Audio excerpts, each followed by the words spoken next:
घरी गेलो आणि घरी गेला ढोकळा बनणार नाही असं तर कधी होणार नाही. मस्तपैकी पाडव्याच्या दिवशी सकाळी सकाळी सगळ्यांना नाश्त्यामध्ये मी ढोकळा बनवला होता. चिंचाची चटणी मात्र मी नाशिकवरूनच बनवून घेऊन गेले होते, कारण त्याला थोडा वेळ लागतो. हिरवी चटणी आणि ढोकळा मी सकाळी नाश्त्याला बनवला होता. सगळ्याजणी मस्त गप्पा मारत मारत ढोकळा एन्जॉय केला. पप्पांना बाहेर कुठेतरी जायचं होतं, म्हणून मम्मीने पहिले पप्पांना ओवाळून घेतलं आणि वेदश्रीचं चालू होतं की मला पण ओवाळायचं, म्हणून तिने सुद्धा पप्पांना ओवाळून घेतलं. सगळेजण मस्त रिलॅक्स करत बसले होते. शर्विल मस्तपैकी त्याचं खेळत होता. नंतर ताईंनी भाऊंना ओवाळून घेतलं. ताईंचं झालं, मी सुद्धा आवरून त्यांना ओवाळून वगैरे घेतलं आणि त्यांनी ना अक्षरशः 50 रुपये माझ्या ताट्यामध्ये ओवाळे म्हणून टाकलं होतं. म्हटलं अरे यार क्या अपमान आहे, 500 रुपये टाकायचे राहतात हो, 50 रुपये नसते टाकायच्या.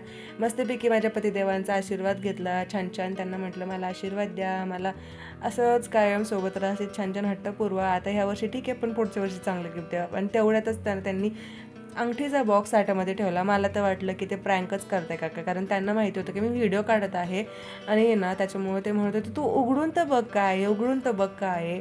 शेवटी मी तो उघडून बघितला आणि त्यामध्ये ना सोन्याची अंगठी निघाली, पण त्यावर सुद्धा माझा विश्वास बसेना. म्हटलं नाही, तुम्ही बँटेक्सची अंगठी टाकली म्हटलं त्यामध्ये, तर येडी आहे का गं तू नीट तुला सोनं सुद्धा समजत नाही का? मी खरंच सोन्याची अंगठी घेतली तुझ्यासाठी, कारण नाही इथून मागे मी त्यांना कधी पण काय मागितलं ना गिफ्ट म्हणून त्यांनी मला दिलेलं, पण सरप्राईज मात्र मला कधीच त्यांनी दिलेलं नाही, कारण त्यांना स्वतःलाच सरप्राईज द्यायची सवय नाही आहे. पण इतकं छान सरप्राईज दिलं ना त्यांनी यावेळेला की बस मी इतकी खुश झाले ना बघून.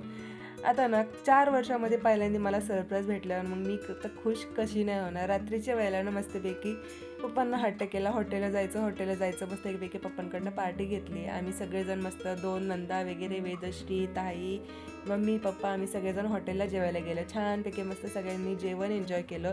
आम्हाला व्हेज खायचं होतं म्हणून आम्ही दुसऱ्या हॉटेलला गेलो आणि बाकीचे जे जेंट्स होते त्यांना नॉनव्हेज खायचं होतं म्हणून ते दुसऱ्या हॉटेलला गेलं.